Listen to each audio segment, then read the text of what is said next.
So ganito pala proseso. Halimbawa, nag-overfly yung ibon natin, then nahuli ng isang fancier na kalugar natin. Inilaro niya yung ibon at ngayon nanalo halimbawa sa lap winner or super set, basta meron siyang pinarting pera, malaki man yan o maliit.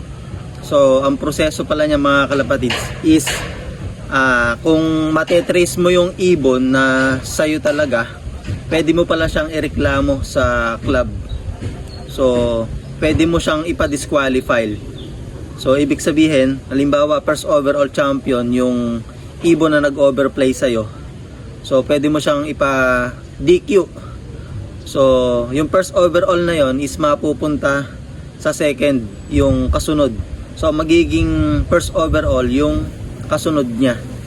So second siya, magiging first siya.